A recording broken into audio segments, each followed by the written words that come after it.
Good morning, friends. Welcome back to Astrology Today and Tarot. My name is Mel Rose. This post is the tarot portion in the second half of my daily astrology broadcast, which you can see on my other channel, Astrology Today with Mel Rose. Here, I will discuss the tarot card that sits on the side of the page. We'll do a quick rundown of the day's aspects and transits before we play another card, which usually gives us something more to think about. So let's get into it.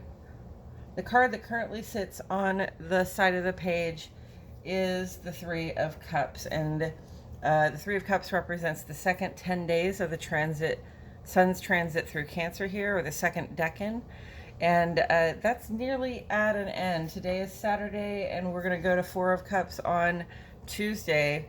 So, what have we been discussing with the Three of Cups? Cancer is a water element sign.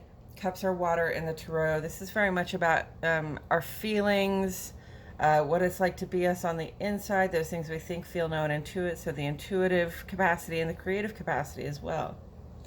And so in this scene, we see some people who have gotten together to celebrate, one another, apparently. So there's a lot of friendship in this card.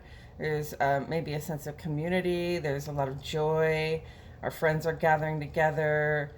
The word camaraderie comes up for me. It's really social vibe, and it's a reminder to invest your time in those that are around you, those that you like to keep close to yourself. So that's a very positive vibe. I like that celebratory look on that card. These are people who know one another and who appreciate one another, and I like that. That's what I love about that card.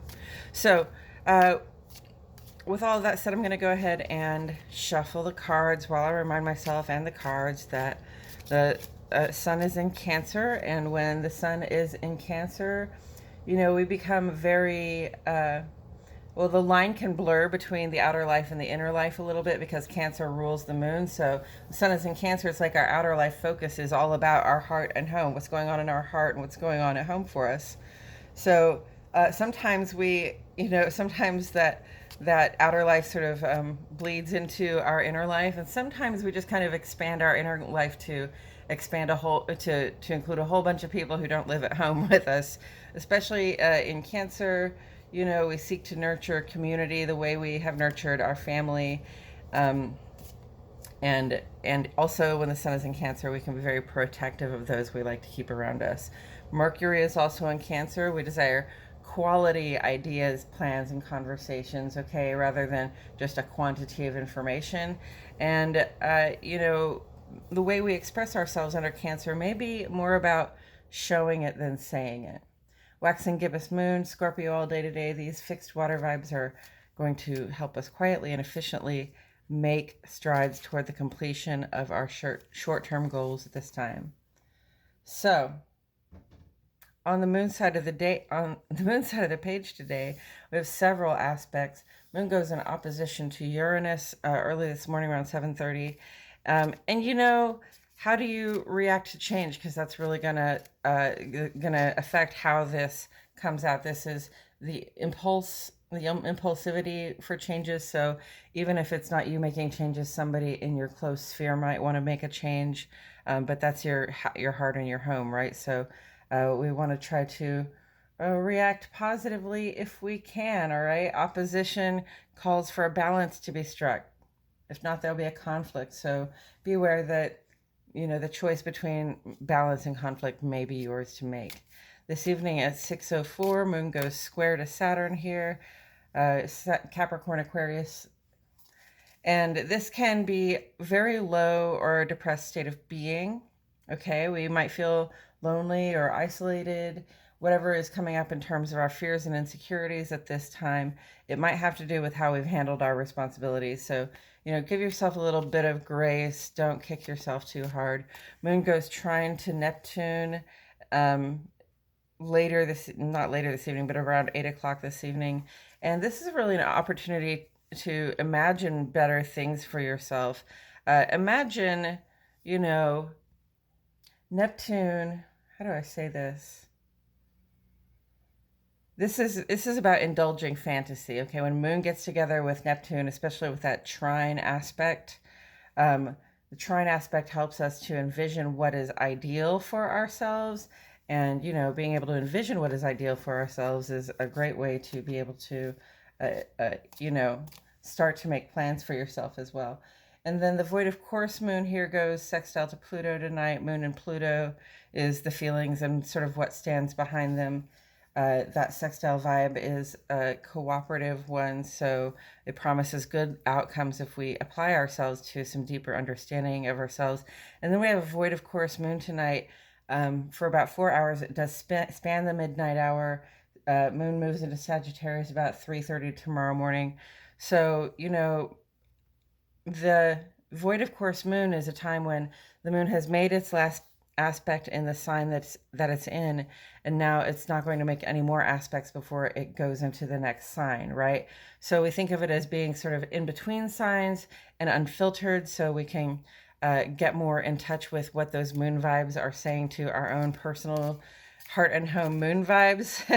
It's a good time for meditation, for journaling, and spanning the midnight hour is a good time for your ritual and spell work too, especially if it's about, um, you know, showing gratitude as we work to attain our goals. On the sun side of the page, we have Sun trine Moon. That is the indicator for this moon shape, this waxing gibbous, and it gives us ideal personal functioning between our outer and inner life. We've got that trine vibration that says, whatever you're working on right now, you're blessed with the ability to take care of it. In the ongoing column, gosh, we've got Mercury sextile Mars over here with Mercury square to Jupiter and Mars square to Pluto. So this is like very quick moving, inspired, assertive. Like this is our thoughts and our activity level just sort of working together. We want to, we're very capable of acting on what we think. And that sextile vibe says, yeah, it's a good idea to act on what you think. Mars is square to Pluto. This is a warning about power struggle. If there's something something more you want for yourself that might be within your grasp, if you reach for it, some sort of promotion or raise or recognition or, anything else that you might desire that might represent more power for you in the world. It's good to reach for those things, but that square aspect says, how are you going to behave? How are you going to behave, when you're grasping after power? We just want to make sure that we don't beat other people up on our way there. And I mean that literally and metaphorically. Mercury square to Jupiter, though, this is just about thinking bigger, right? This is think fast and act on it. And then this is just like think bigger. The square aspect brings another challenge. Kind of, can you maintain that big picture focus, right? While you seek to culminate your goals.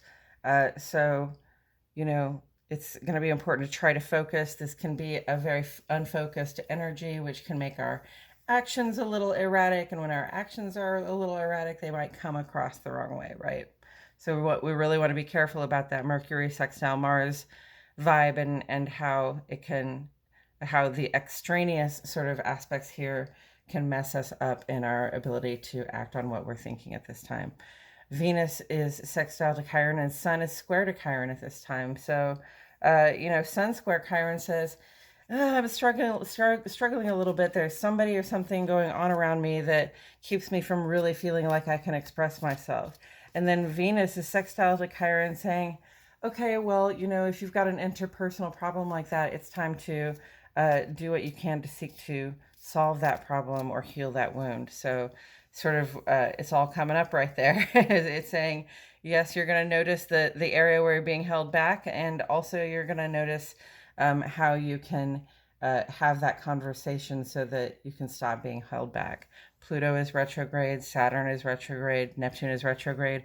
A lot of this is about self-reflection, okay? Neptune's retrograde is about sort of the illusions and fantasies that we operate under. Sometimes fantasy and illusion is a good thing, and sometimes it just comes across as a lie. So we don't want to be operating under false pretenses.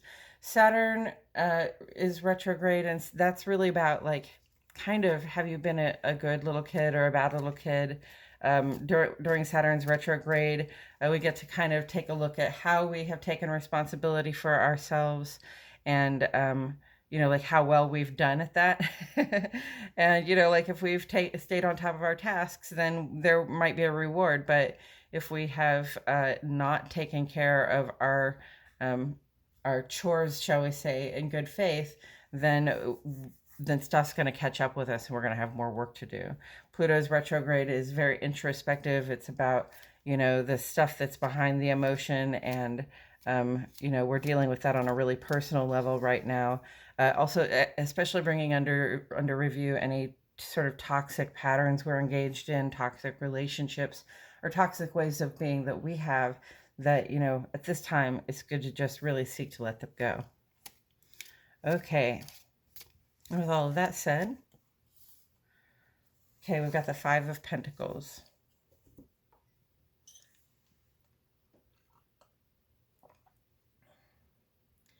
Five of Pentacles, first of all, Pentacles is about your health, wealth, and finances, your material resources in the world. And Five of Pentacles, this is almost like a Mary and Joseph on this one, right? It's like, some people are lacking resources, okay? It's sort of a scarcity vibe, sort of being left out in the cold, but it reminds us that we can always ask for help somewhere, all right? There's always somebody who has better resources than us and who is willing and able to help. So if you're going without the resources that you need right now, it's okay to reach out and ask for some help. In fact, it might help you if part of the struggle is like this power struggle you're having, or this struggle to pay attention to what it is you're trying to do. A little collaboration can help the effort. And then Five of Pentacles taken together with the Three of Cups. Well, the first thing that comes to mind is, I see these cups and I think of like wine or mead, some sort of alcoholic beverage. So, spending a lot of time and money on your celebrations with your friends can leave you in sort of an impoverished state, right? Like, I remember a time when I would go out to bars to party with my friends, and I would just kind of act like the money I spent there didn't count. Right? But obviously it did count, and obviously, it might have caused me to have to go without some other things from time to time. So be careful about that, like the things you like to indulge in, especially when you're celebrating. If you can't indulge in them without breaking your own bank, it's probably not the best idea. Okay, I believe that's all I have to say about it today, friends. Thank you so much for joining me. I truly appreciate your presence here. My name is Mel Rose, and I'll see you all back here tomorrow for more Astrology Today.